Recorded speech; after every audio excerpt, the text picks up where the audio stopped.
all know. You already know all the reasons. Well, if you don't know, that means you haven't been watching me. Wait a minute. And I used to run to the window. I don't want to go. And look at her little Pinto and stare. Dun, dun, dun, dun. And start crying. I want my mom. I got so homesick for my mom when I was a little kid. I want to go home. I hate the rainforest. Nobody caught that. See? See, that's what makes it so sweet. Dun, dun, dun, dun.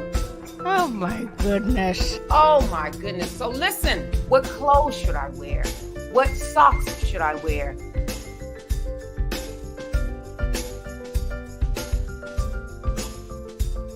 How should I cut my hair? How should I comb my hair? Dun, dun, dun, dun. Hello, hello, hello. Welcome to the Urban Suite with me, Dr. Lisa Lacan. You have entered the Urban Suite, you guys. Welcome, welcome, welcome. Listen, we have a huge show tonight. And because of that, I need you to like, I need you to share, and I need you to subscribe. Listen, tonight we're talking about delusions. And we're going to have a series about delusions. What are delusions? The different types of delusions. So we're going to get more into it after this message. Stay with us. We'll be right back.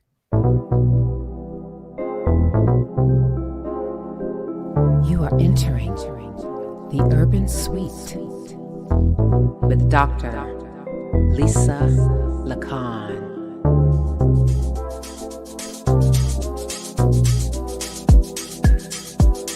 Let's talk about urban issues plaguing our community. That's good to hear. That's good to hear. Let's talk about mental health. All right, we are back and we are talking about delusions. So we have several types of delusions that are key features to psychotic disorders. So we're going to really get into it. Not right now. We're going to really get into it. But first, we have to take care of some business.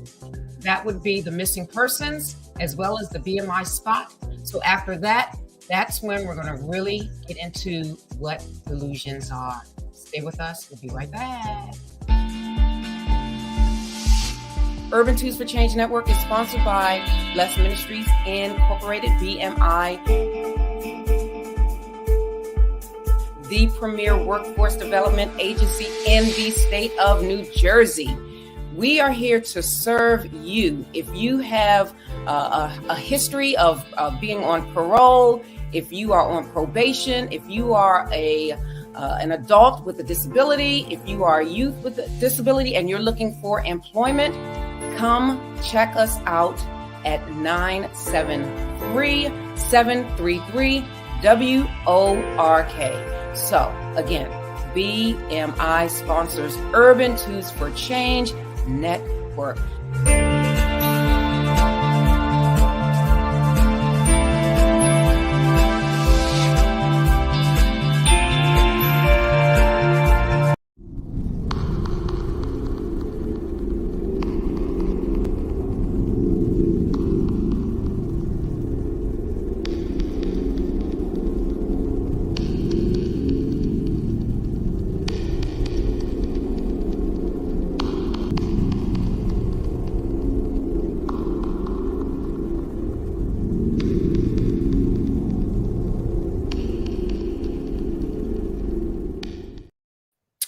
All right, so we are back and we are back with our missing person segment.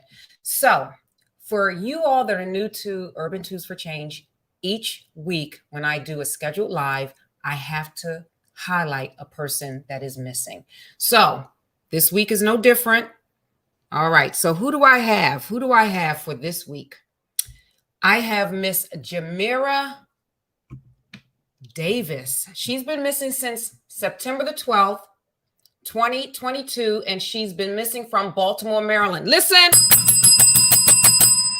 you Baltimoreans, whatever you call yourselves, Marylanders, Listen up. I need you to like. I need you to share. I need you to subscribe. Get this out there. Jamira Davis. She's been missing since September the 12th, 2022. She's 16 years old. From Baltimore, Maryland. Female. Black. Dark complexion. 5'3", 110 pounds. Her hair color is black. The hair length is long. And her eye color is brown. Listen. Jamira was last seen leaving her school in Baltimore, Maryland. The school year just started, but I need you to really pay attention to what I'm getting ready to say right now, because this is very important. The circumstances surrounding her disappearance. Jamira's family believes the teen met someone online a few months ago and may be in Florida. Listen, this is someone's daughter, someone's relative, someone's loved one. She is 16 years old. I cannot imagine as a mom believing that my child, my daughter, who would be 16, even though I don't have 16-year-olds, but a 16-year-old, and thinking that she's in Florida with someone that she met online. Listen. Okay, anyone with information, please contact the Baltimore Police Department, and their number is 410-887-7720. I'm going to repeat that. Number.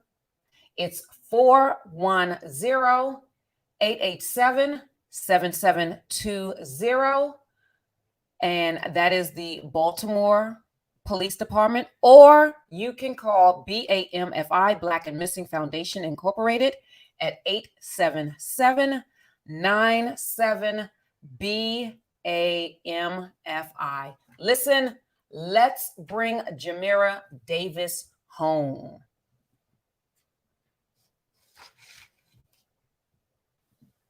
All right.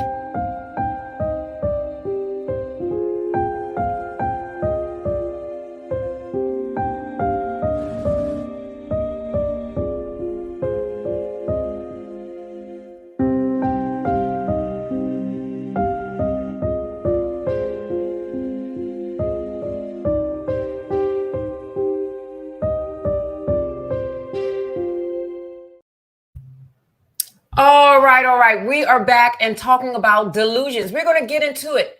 What is a delusion? So there are several types of delusions, but let's get into the definition of what a delusion is, so you'll understand what a delusion is. So a delusion is a fixed belief. Listen to what I'm saying. It's a fixed belief that are not amenable to change in light of conflicting evidence. And this is according to DSM-5. So let's break this definition down. So it's one, a fixed belief. Now, what does that mean, a fixed belief? What is fixed? What does that mean when something is fixed?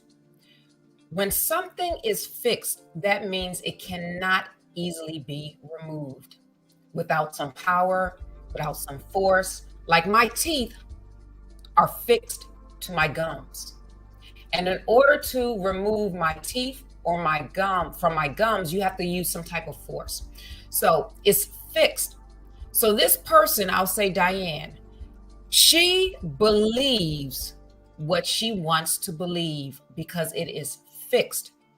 And it's not amenable to change, meaning Diane is not open to changing her belief system. Okay, in light of conflicting evidence. So what is conflicting evidence?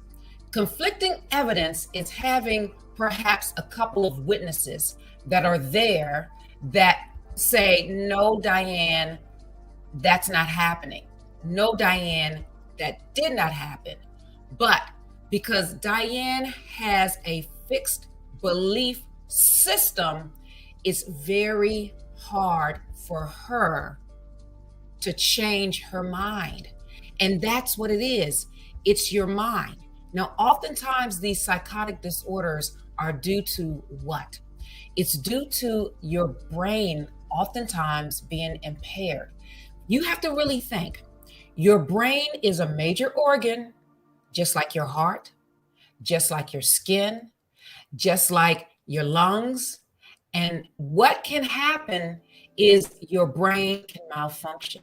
So you can carry these belief systems within yourself that you only believe that do not exist.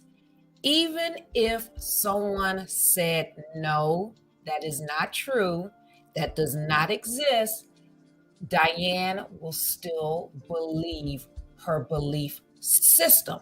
So say, for instance, if Diane, and I'm going to talk about the 6 types of delusions: persecutory, referential, grandiose. We have erotomanic, nihilistic, and somatic. I'm going to talk about each one per week. But today, I'm going to talk about bizarre delusions. What is a bizarre delusion? So let's take Diane. So Diane has these delusions, but then she may have a bizarre delusion. So these bizarre delusions are implausible beliefs which are not understandable to same culture peers. Why did I say same sex? What's on my mind? Anyway, understandable to same culture peers, and they do not derive from ordinary life experiences. And this is from DSM-5. Okay, so say, for instance, remember the definition is a fixed belief.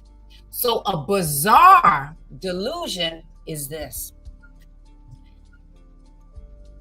I'm Diane, okay?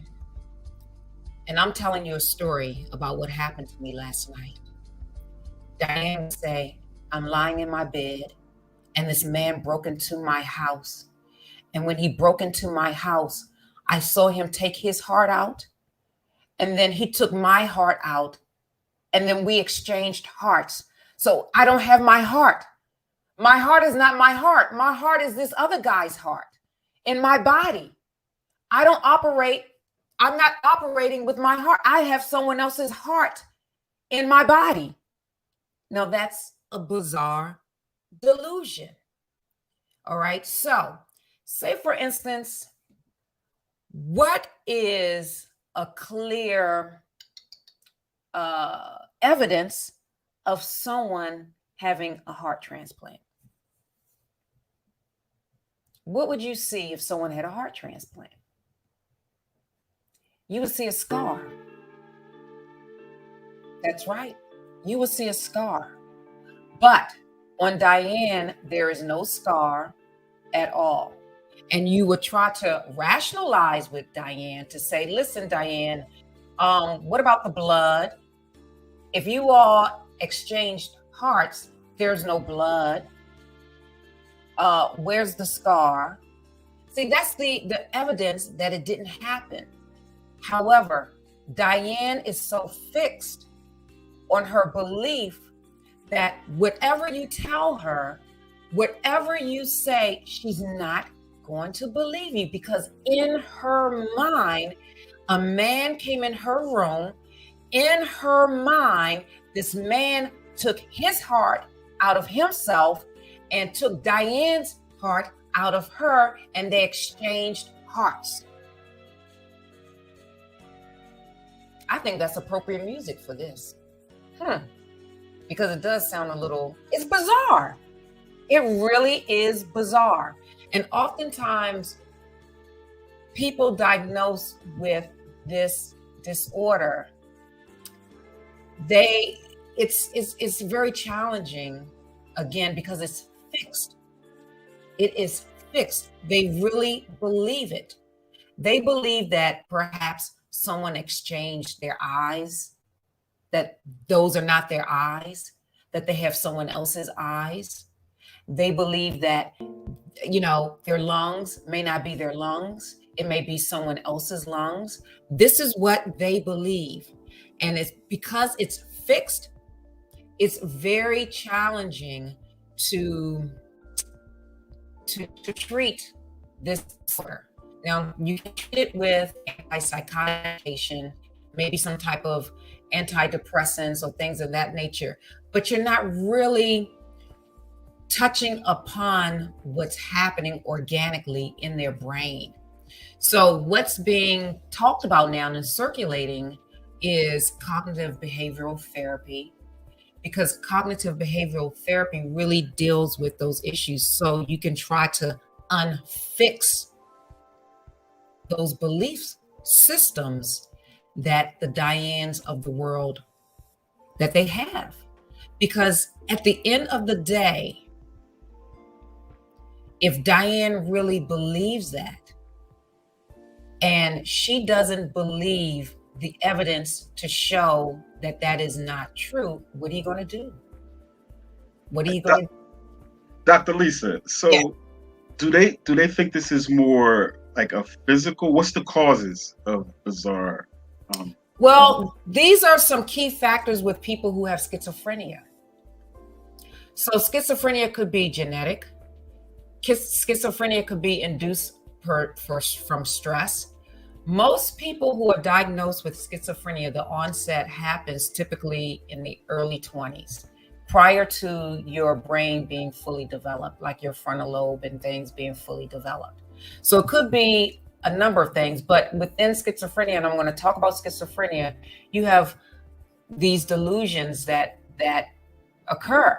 When I used to work in housing with clients that were, all of them had schizophrenia. And what my job was, I would go to Trenton Psychiatric Hospital to see if they were ready to be discharged. And basically,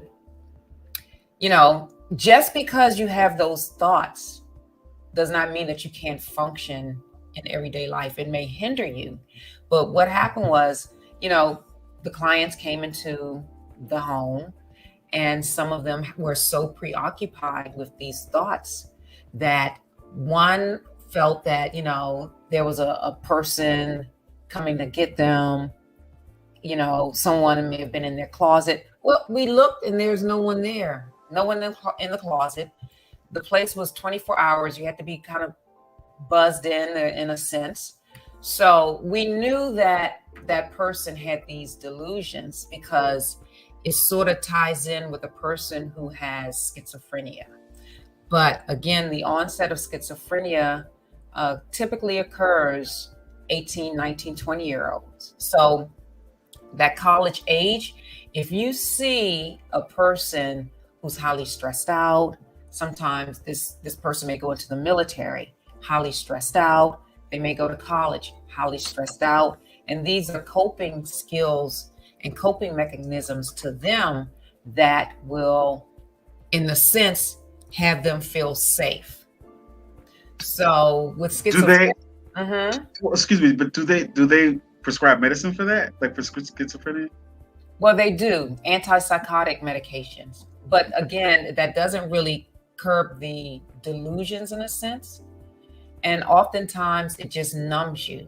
So you may not have the delusions, but you may not have an active life as well. So that's why a lot of people who take these, the medication, they don't really like taking it because of the side effects. And some of these side effects are dry mouth. Some of the side effects are weight gain, lethargy, a lot of things that they did prior to taking the medication, they may not be able to engage in those same activities. So therefore, they kind of shy away from the medication. But for the most part, if someone has these bizarre delusions, it's very challenging. It's very challenging to treat. You can't really cure it in a sense. It doesn't like disappear.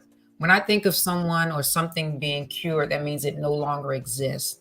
So the person may have to live with it and adjust to it, but it's still kind of there, but they're managing it somewhat better than prior to medication or therapy. But these delusions are very real, very real. We're going to talk about persecutory delusions, and basically I'll just hit on that. You really believe that someone's out to harm you, someone's out to harass you. So, say for instance, this may interfere with you engaging in social activities because, again, you're fearful that these people, whether it's the FBI, whether it's the IRS, whether it's gangs, are really going to come after you and you're the target. And in all of these delusions, you're sort of like the target of something. So with persecutory, you're a target of being harmed. Referential is you are target from environmental cues. So everything in the environment is trying to target you specifically. Your delusion may say you may believe that everyone's looking at you, everyone's thinking about you, everyone's referencing you. That's what referential means, that you're being referenced. You are actually being referenced, but in fact, you are not. In fact, the person may not even be thinking about you at all. And then you have grandiose. Grandiose is when you have this delusion that you're very wealthy, that you're very famous, and that you hang around these circles and and everyone loves you and things of that nature. And then erotomanic is you romantically fantasize about someone and you may think that that person is your husband, your spouse, and all of that stuff. Nihilistic is basically when you believe a catastrophic event wherever you go is going to take place. So you may not like to travel, you may not like to catch the plane, you may not like to leave your house. And if you leave your house, you're thinking that a rocket is going to land on your house. So these are some of the things. And then somatic delusion is when you believe you're so focused on your health. You're so focused on your organs. Something's always wrong with you. Oh my gosh, my organ. And this one right here, the somatic, kind of bleeds into the bizarre, because the bizarre is really weird in a sense. It's really weird where you really believe that your heart has been transferred into someone else and vice versa without any evidence. Anyone that went through a heart operation, you were at a hospital, you had doctors, you worked up to that routine, there's going to be a scar. This person, they believe that there's a scar. So they may even see a scar in their mind. Listen, the mind is a very powerful organ. It really is. Now, I know I in my mind, it's sort of like that song, My Mind Playing Tricks on Me. I know sometimes I think I did something, like say, for instance, I may think that I got my house keys, where in actuality, I did not pick up my house keys at all. But if someone said, Lisa, did you get the house keys? I would swear up and down that I grabbed those house keys, because in my mind, I grabbed the house keys. But guess where the house keys are? Still in the house. Now go into the idea though that about the same cultural peers in the sense of, like you're saying, somebody feel like their heart was transferred. Now say you might come from a culture that believes that though. So certain people, like say he was in, I don't know, this is say some tribe and wherever believes certain, like voodoo type things or whatever. So actually everybody in your society believes those type of bizarre things. So it would have to be something that was outside of the culture in order for it to. Absolutely. So for that culture, that it's not a delusion. It's just a cultural occurrence that just so happens to be in that. Because who am I to tell those people in that culture that they have a disorder? Right. Like, who am I to say that you have a disorder? So yeah. Yep. And I guess it could even relate to stuff like when if people see aliens or whatever, right? Like if they see an alien, like then they say, no, the aliens came and they got me and they experimented on me and all of this stuff. Yep. I was in a relationship with the alien. He came to my house and he did, and I was taken up to the 5th level of the. So no, sir, that's what. Yeah. No one heard a spaceship. No one saw a spaceship. No one saw a light.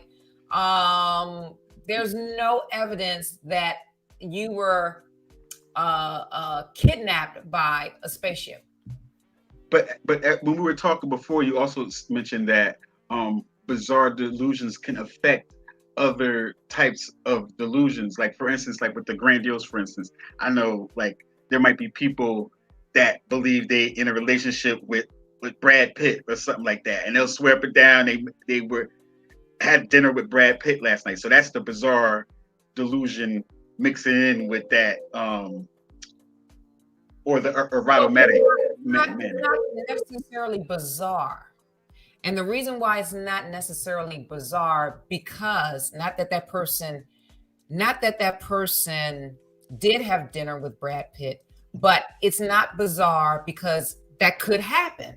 So this would be bizarre. They had dinner with Brad Pitt and he cut his head off and he put his head on the table and I kissed it. You know, that's bizarre because and the head was talking to me on the table. Okay. So it has to be something unrealistic almost. Like, absolutely. Yeah. Absolutely. It's yes. There's no scientific basis for it. There's nothing. So having dinner with Brad Pitt, that's possible, but it doesn't go into the category of bizarre unless they tell a story that Brad Pitt did all these things, cut his head off, cut his fingers off, and gave her some fingers, and then, you know, like that's bizarre. Okay. So yeah, it's very interesting because, you know, people ask me, okay, about I have a PhD in psychiatric rehabilitation, and people ask me, well, what is psychiatric rehabilitation? And I say, in a nutshell, it is doing research and helping to treat the side effects of psychiatric disabilities. Now, Curtis, I'm going to ask you, what is a side effect of a psychiatric disability? Like not being able to work, maybe? That is correct. And that's my lane, unemployment. And employment, yes, absolutely. That is a side effect. Another side effect is housing. A lot of people with psychiatric disabilities don't have housing. So you may see someone that's homeless on the street talking to him or herself. You know, they look very disheveled. You know, they may be a person who, one, chooses not to go to the hospital, the psychiatric hospital, and will choose to stay on the street because who's going to rent to a person who has these bizarre fixed beliefs? And then another side effect also is education. So if this happens prior to you and the onset of you going to college, 9 times out of 10, you may drop out and you may not finish your college education. So that's another side effect. Another side effect of psychiatric disability is health. So remember I mentioned about the medication. The medication is known for weight gain, other metabolic issues such as high blood pressure, diabetes, things of that nature. So with these medications that people take, oftentimes the side effect is very adverse to their physical well-being. I remember, did you see the Kanye West documentary? I saw a little bit of it actually, yeah. It was very good. And I knew he was diagnosed with, he was bipolar. And at one point you can tell when he's off his meds, but I would bet that when he takes his meds, he probably isn't as artistic as he needs to be and probably isn't as creative. Right. What it does is it numbs you. So he may say, oh my gosh, I don't want to have these rapid thoughts, you know, I don't want to have the speeches and things of that nature. I don't want to have it, but then I want to be creative. I want to write my music. I want to sing my music. I don't want to gain weight, because he said he gained weight because of the medication. So that's when he's very coherent. That's when he's, but the side effect for him is weight gain. And not being as creative. So it's a trade-off. It's a trade-off, right? What's more important? Being at peace in your mind because you're sort of like lethargic, or not. It's like, yeah, that's hard. But and then for like the regular people though too, it becomes even more, sometimes even a little bit more drastic, because he's going to be well off regardless if he can create more stuff or not.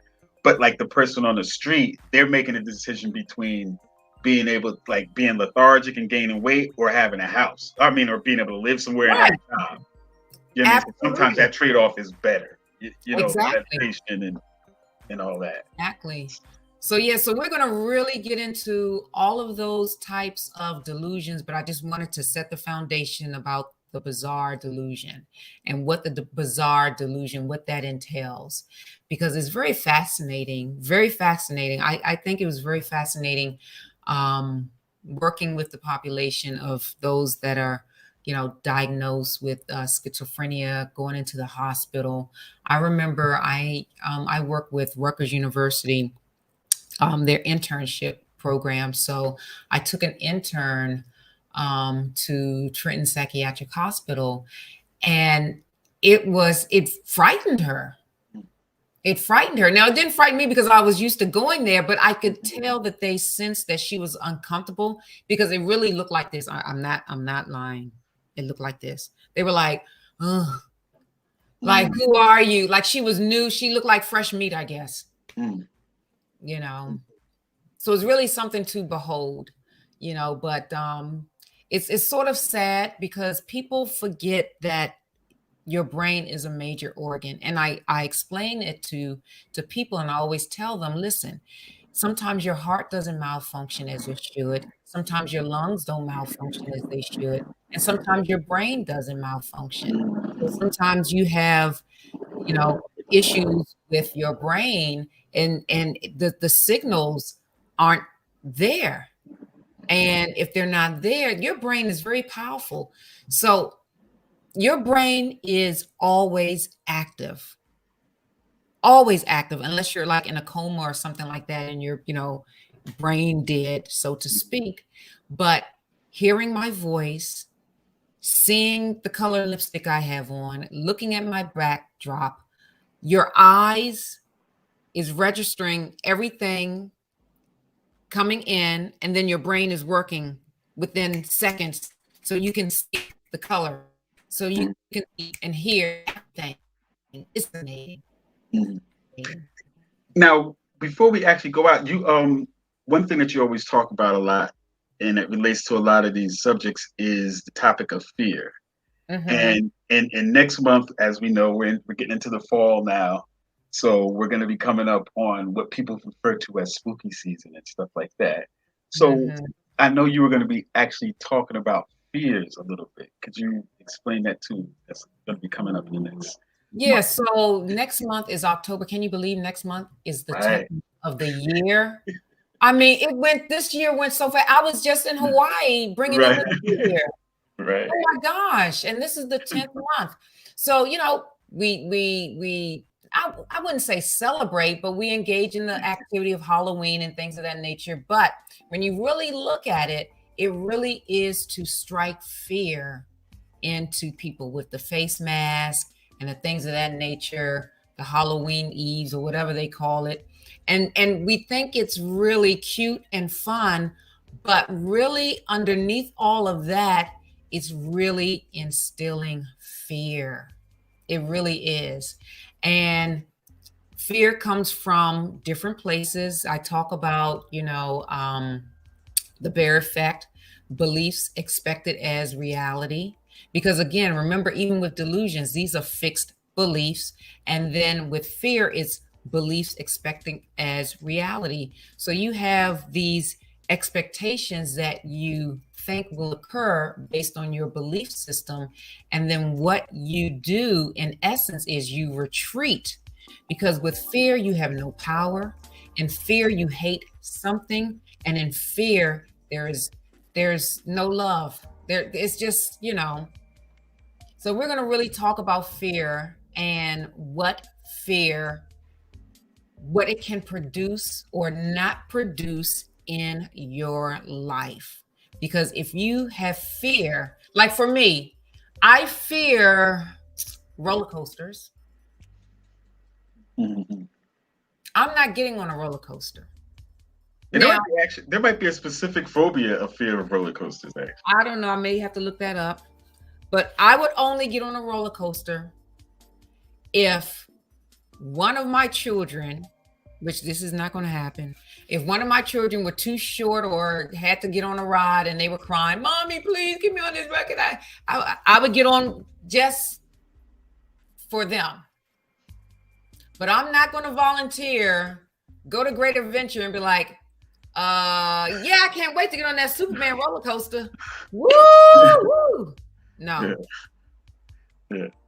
But I think we all have. And roller coasters, you know what I hate? What's that? I hate that dropping feeling. Yeah. That's what I hate. Some people love it. So if they love it, they're going to gravitate toward it. I hate it. So I'm not. That's what I said. In fear, power, love, and a sound mind. That's the third component, a sound mind. So oftentimes when people have fear, they don't have a sound mind. That roller coaster is not going to really do anything. That drop only lasts for a couple of seconds. Yeah, but still, do you think that it's completely irrational to have that fear of being dropped from like 80 feet or 100 feet in the air? Like your body's kind of reacting to it. It's not, I don't think it's being overly dramatic, but a fear of roller coaster is not going to really impede my life. You know what I mean? Mm-hmm. It's not going to stop me from writing grants. It's not going to stop me from, engaging in activities of daily living. It's kind of insignificant in my life. And as I get older, it really is more insignificant in my life. Like I don't need roller coasters. But the fear that I'm talking about is like, say, for instance, fear of interviewing. You have a lot of people that fear interviewing. So if you fear interviewing, you're going to limit yourself to being interviewed. And if you limit yourself to being interviewed, you're going to be unemployed. Do you think everybody has a fear of something, though? Oh, yeah. I think everyone has a fear of something, whether they believe it or not.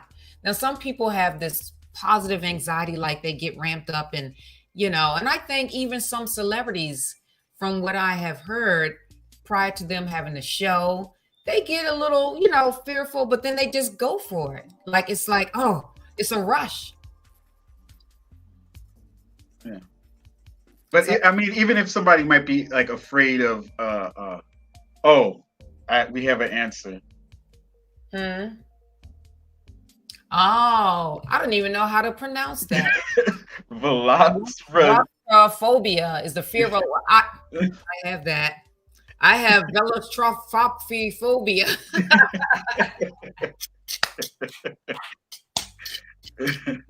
Yeah. Oh gosh! But people, but people might have like fears that are based on certain things that happen in their childhood or whatever, like. And they might be irrational fears that really can't harm them. If like they might have a fear of, like we talk about, like butterflies or something, but people fear like little insects for whatever reason, but those insects might not even be able to do anything to you. But people might be scared to death of little type of bugs and stuff. And sometimes some fear is based on role modeling. So say for instance, if that bug landed on their mother, and their mother's like, oh my God, this bug. So they're going to look at that and then take on that characteristic of fearing that bug because they believe that that's normal to fear. So if the parent feared something, the parent may say, oh, these bugs, I can't stand these bugs. I hate these bugs. These are nasty. So now you're and the child is ingrained with this fear of that bug, whether it could be a butterfly or or a moth, whatever.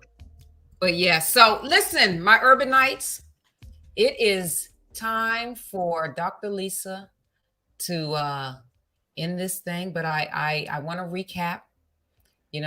Basically, delusions are these fixed beliefs that occur that, in spite of evidence, you still believe what you believe because it's fixed. It's not going anywhere. It's not going anywhere. And these bizarre delusions happen to people that, for instance, may have schizophrenia, things of that nature, but it's something that happens that it's just pretty much impossible that it can happen, like an exchange of body parts. So this person may say, you know what, I have a new heart based on Johnny coming into my room and we exchanged hearts. And then he's not talking about spiritual. Diane, this person is talking about a physical transplant of a heart from one person to the other. And if you question Diane and say, well, Diane, when did this take place? Oh, this took place last night. Where did this take place? It took place in my bedroom. Okay, so where's the blood? Well, we washed everything. We washed the sheets. We washed the linen. All right, so show me the linen. Oh, the man took it. How are you going to compete with that? How are you going to compete with that? So anyway, my Urbanites, I just want to say thank you for everything. You know what? You have entered the Urban Suite with me, Dr. Lisa Lacan. And because of that, I just want to say I thank you for coming into the Urban Suite, where you laugh, learn, cry, and grow. And on that note, I just want to say, Molly, take us away.